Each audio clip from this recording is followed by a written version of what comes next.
What's up guys, Ronnie here and welcome. It is finally time for my RTA tier list now that I've played a lot of games in the new season, adjusted to the revelation nerfs, to the Lilian buffs and so forth.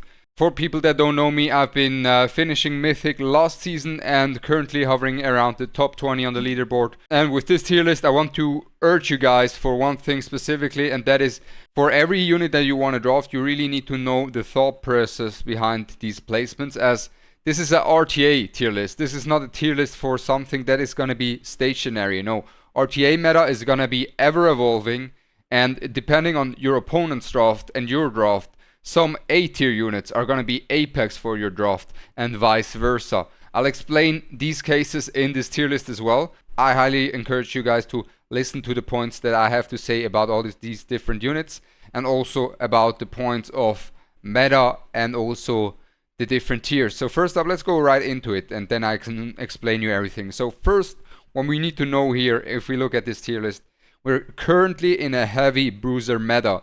And we can see this on that tier list. And because the strongest playstyle is Bruiser, pretty much all the Bruisers are high on the tiers. And for the different tiers, we have the Apex units that are basically always a decent pick. You can basically always pick them more or less. Then we have the A tier units that are going to be the meta picks. And we have the B tier units that are going to be mostly there to round out your draft or to set up for something specifically or counterpick certain units from your opponent. And then C tier and below I think is mostly neglectable once you get into higher tiers of RTA. So let's start off with the Apex tier itself, and then we start off with the Holton. Now Holton himself, he's just a super flexible DPS. He definitely needed that buff, of course. No, I'm kidding. But he is basically, you can never really go wrong with him in a way where you can always pick him. You can pick him as an anchor for your cleave draft. You can pick him against the cleavers. You can pick him in turn 2. You can pick him in aggro. You can pick him for control, for his strip and ability to increase the chance of you landing your debuffs from the resist down. And you can pick him to reset abilities. You know, he does it all. He's a DPS with a lot of utility from these defense breaks, from his ult, from the strips, from the tech down, and also from the reset on his S2. It just does it all, and he's just super versatile. Then we have the next unit in the Apex tier is going to be the Doki Doki.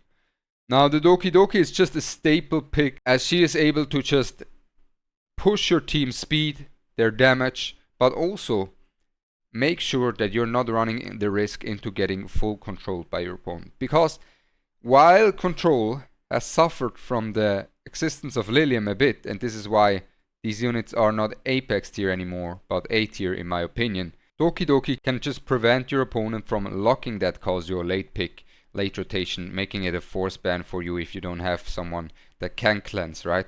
Because the Kazuo can, by herself, full control your team.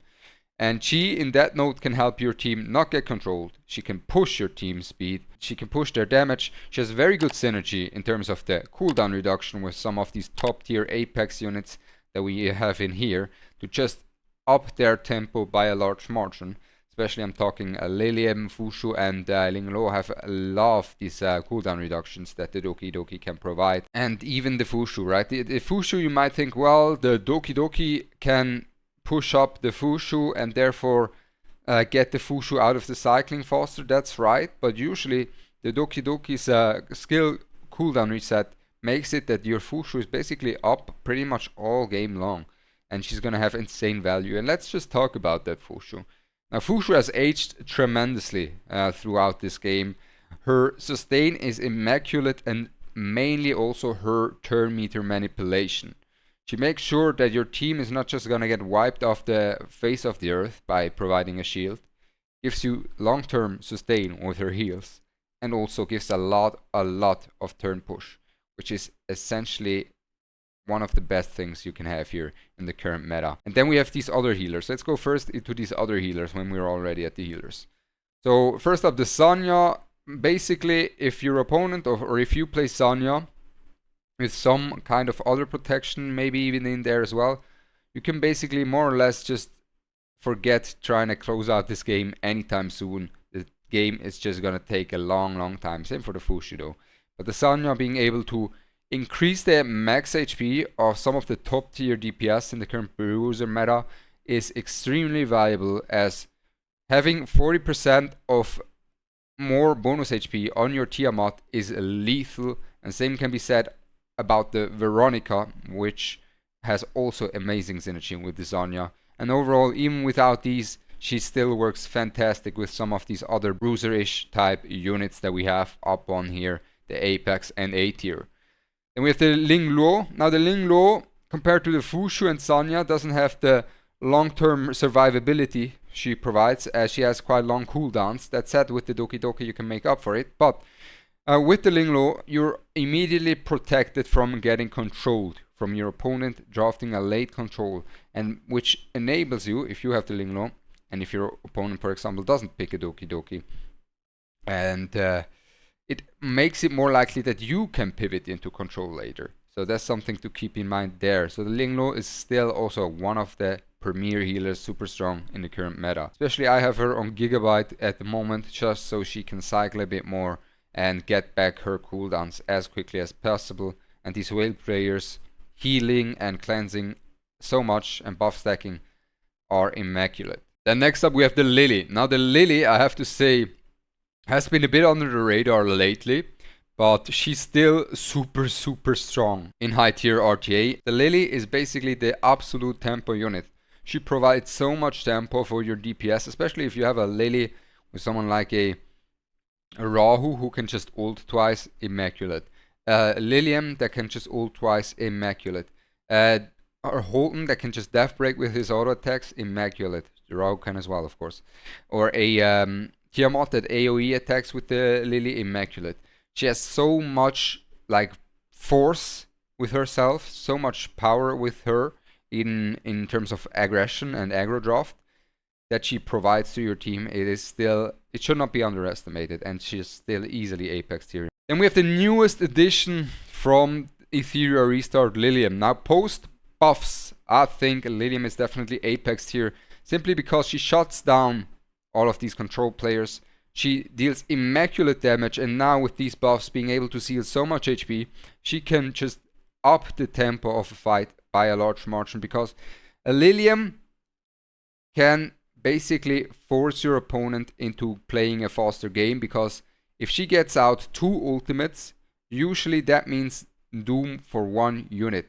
Now of course, if your opponent is running Zanya Tiamat, then he's super tanky. You might want to have 3 ultimates for the Tiamat, and then the Tiamat will be at 1 HP, and you can ignore the Tiamat so she doesn't get dressed by the Zanya, and then the Tiamat is just not going to deal any damage for a long time. So the Lilium, just her HP ceiling is kinda where it's at. She's super strong. She is a bit squishier, of course, than the other bruisers, but her ceiling is extremely viable, and her ability to not care about control at all is also exceptional. Now moving on to the A tier, we have the Rahu. Now the Rahu is kinda a menace in terms of a longer fights, as he has insane DPS potential, especially single target DPS from these bruisers. He has the highest output there, simply because he can do these dual attacks and can deal tremendous amounts of damage, especially if you high roll some games where he just dual attacks all the time, gets these death breaks, taps your opponents. Exceptionally strong. Especially also very good matchup into the Tiamat. In a slow game, the Rahu is very much a monster. Very much a monster. And another monster is going to be the Tiamat, that is countered by the Rahu and also by the Mizuki. Now Tiamat is still here on the A tier, simply because while she has by far the most counters out of all of these bruiser options that you can go for, she's also just still super oppressive. If you're able to somehow get a Tiamat draft where your opponent is not able to fully counter her, you know she's gonna tear your opponent's team apart. It's simple as that. Now here the Mizuki, I think she's not as strong individually as these other bruisers here, but simply because of her matchup that she has with the anti-heal against specifically Tiamat, she's gonna be in A tier. That's how good that matchup can be for her, and that's how valuable it can be for her to have these counterattacks that can make it that your opponent is not going to be able to heal, and therefore put him into a lot of threat of dying, and she definitely has her place on that aspect. Then we have the Veronica.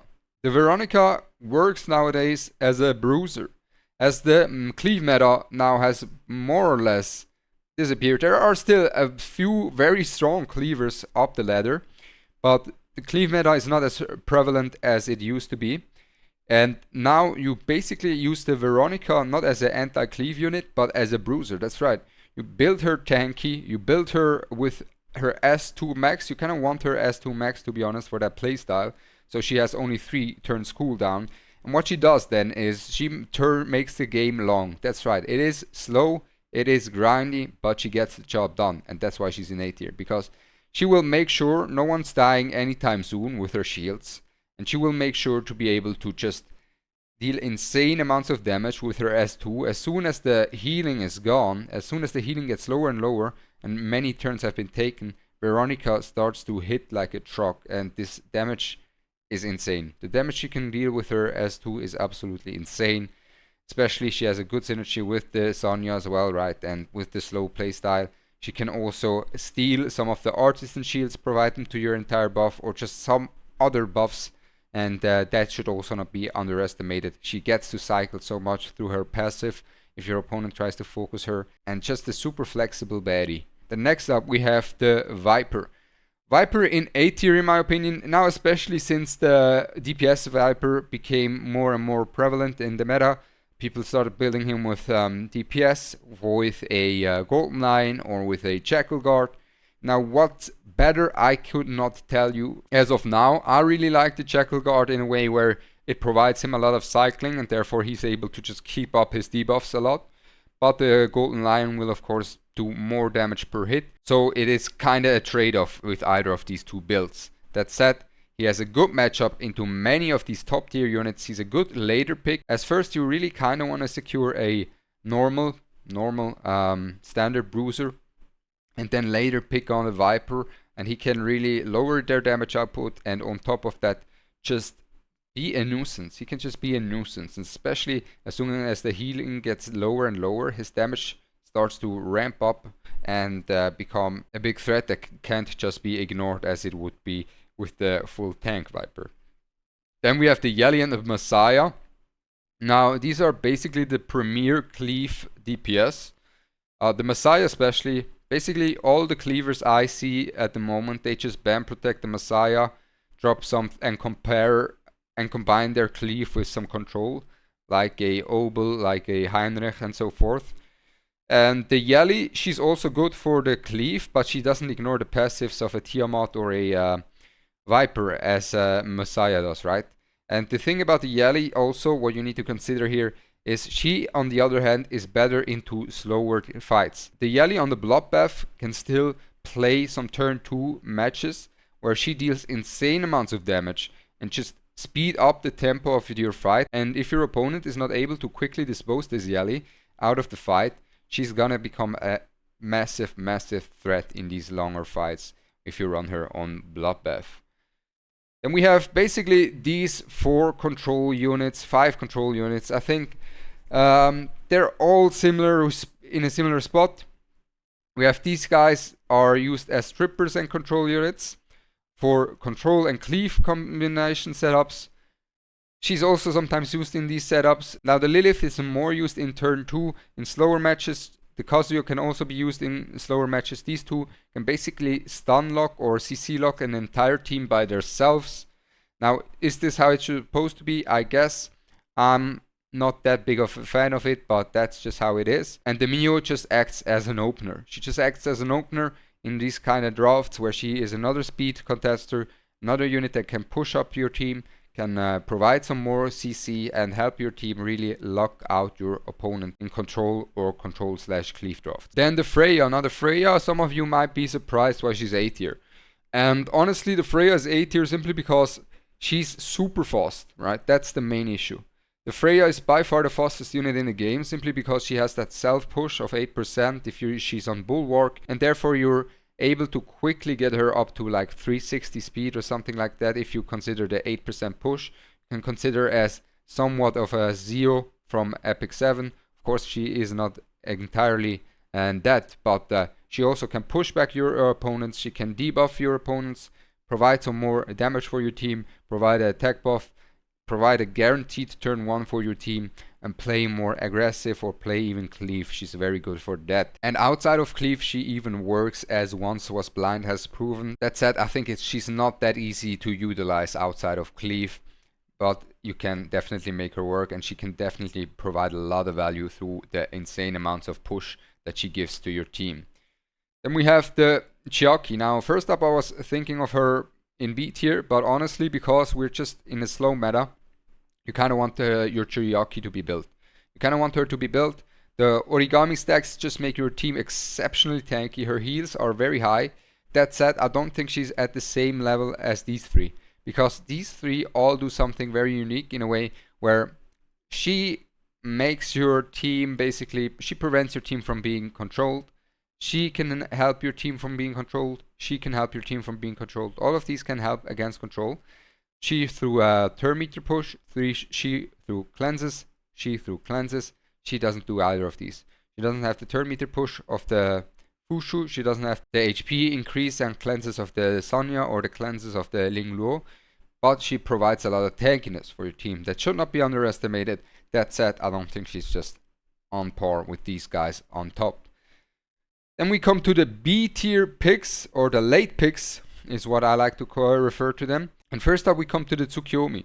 Now, the Tsukiyomi has mainly her use case in cleave setups, as she provides that insane turn meter push. She provides an attack buff as well, and can, worst case, if you have her built up, you can even self-push herself if you were fast enough with all your units, then silence your opponents with your S2, and then let your units go from there on.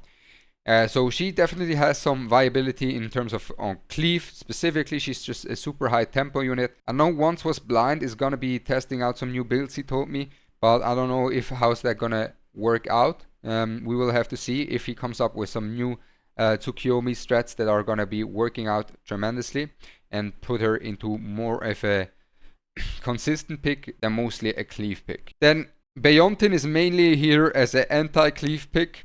Right, if your opponent just goes full cleave, and you lock a Beyontin plus a Messiah or something like that, or a Beyontin plus Yali, and you just have your Beyontin on your Amber, she will get a guaranteed turn even through the enemy control on cleave. You have the Amber, she gets the turn, she revives your high nuke DPS, and you try to one-tap your opposing team with that one turn. That said, it's not as easy done as you might think, of course, because some of these cleavers, they really do draft very nicely, and it's not just squishies all over the board. Then we have the Rin. Now, I think the Rin buffs have been definitely a big improvement for her.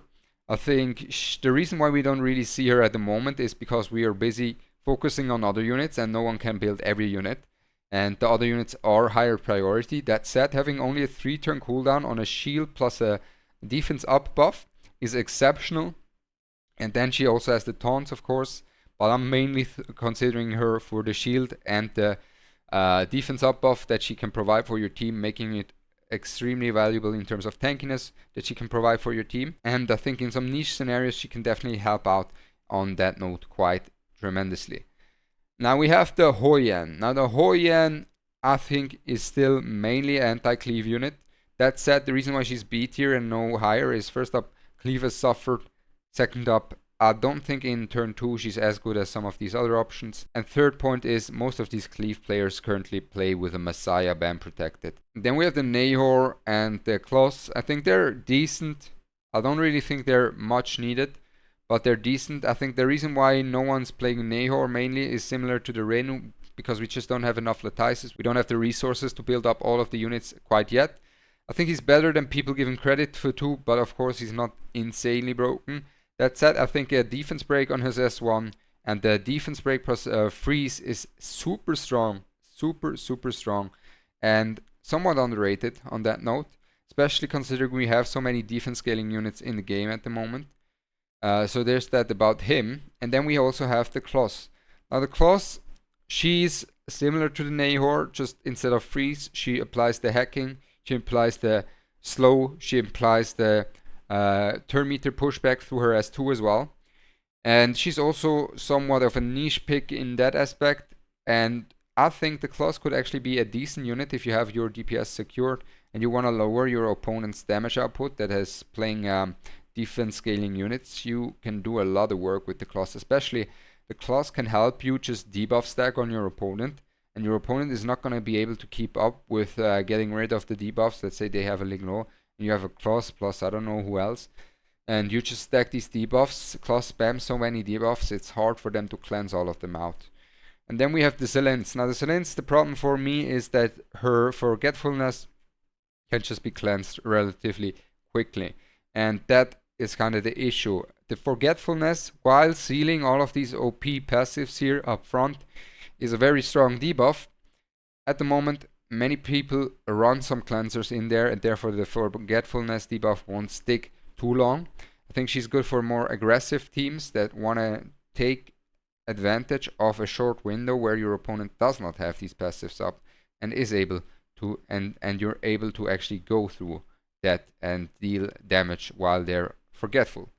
Her shield, I haven't really seen people play around with it simply because we don't have too many Latize. You don't really want to invest too much into her. Her shield is nice, could work, especially once bruisers or the healing might get nerfed or a bloodbath might get nerfed, and the shield she provides and the reflective damage matters more and more. That's something to consider.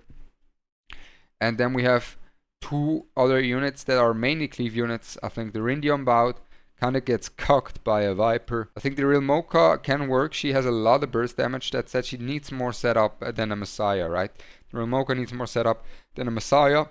Plus, the Messiah has that ignore passives on top of it, which is why she's just a tier below the Messiah.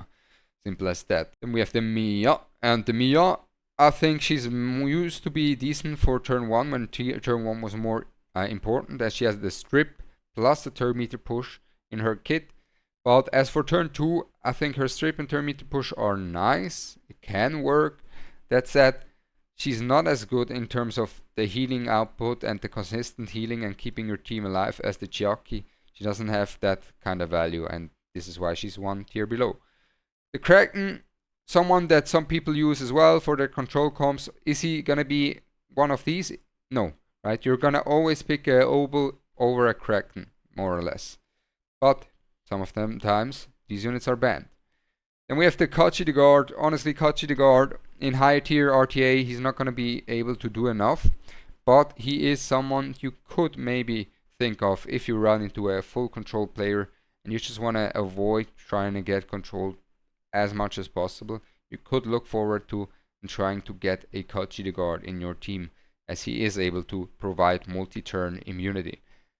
Then we have the Valerian. Same here. I just don't think she does enough for N-tier RTA. She's good in some scenarios, but she's not really meta-defined. Then Born. Now the Born has a very specific problem as of now, and that is he doesn't do as much upfront burst than a Messiah or a Yeli does, and he doesn't have as much consistent single target or AoE burst as some of these other bruisers, right? In terms of AoE burst, the consistency of a Tiamat outweighs the Born.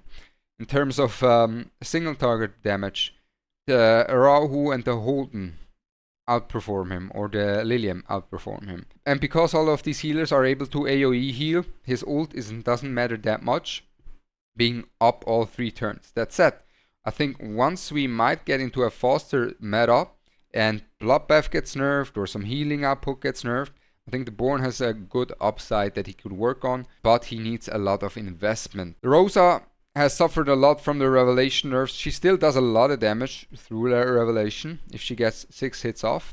And I think she can be in certain drafts, like if you have a really good account centered around the Rosa, she can do a lot of work, simply because if you speed tune your team in a way where your Rosa is able to just follow up attack over and over again, you're gonna be able to do a lot of work with her. Definitely a lot of work. That said, it's hard to utilize her. It's way harder to pick that Rosa and make that thing work than just pick someone of the A and Apex tier units. This is why she's B tier. Now, Rare Kachi, unironically guys, Rare Kachi, unironically a good unit. Simply because he has the pushback, he has the stun, he has the short-term inter-manipulation. He has a lot of things going for him. I played even in high ranks against some guys that just dropped the rare Kochi out of nowhere. I was like, hey, yo, what's going on here? To control, to just round out their control drafts, and I think he's not too shabby, honestly. I think he's not too shabby. And then we have the Hell Kid. Now, Hell Kid, he's a bum.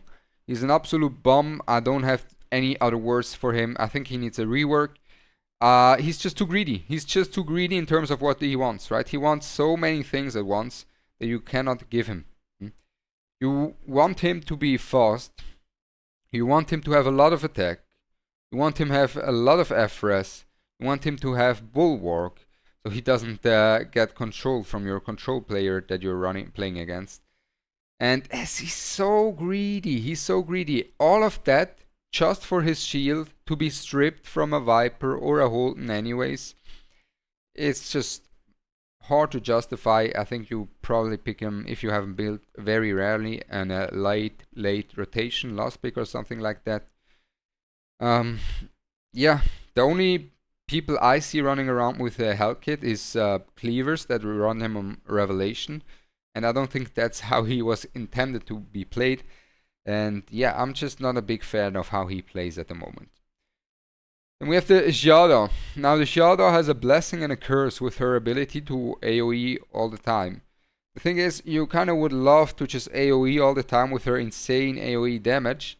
That said, she runs the risk of getting counterattacked, and she is very squishy. And if you AoE all the time, you're getting counterattacked more and more. And guess which units are kinda picked so many times? We have units like Holden, Rahu, Tiamat, Mizuki. They all counterattack, and they all do insane amounts of damage. That's kinda Xiaoda's problem. I think she's a very niche pick. She has high upside if there wouldn't be any counters, but since there are counters, she can't really make use of that slower meta that we're currently in as well as she would like to. Then we have the C tier, and honestly, you're kinda gonna get away from these. So first up, the Ditting. There's never a reason to pick Ditting instead of Lilium. Then the Lian, I think she's decent. I think she's kind of underrated, but yeah, she's just decent. I don't think Marvel is as good as any of the other control units. Then we have Grey. He's decent as well, but the healing output and the cleansing is just against him at the moment. And these are Revelation, Revelation, Revelation, and Cleave units. All of these do not matter or have not been tested down here. This is already it from my side in terms of the tier list. I hope you enjoyed it. Make sure to like and subscribe for more videos, mainly focused on RTA, but anything Etheria restart related. Follow my Twitch and Kick in the description down below as well. And with that, I'm Ronnie. I wish you a blessed day, and I'm out. Peace.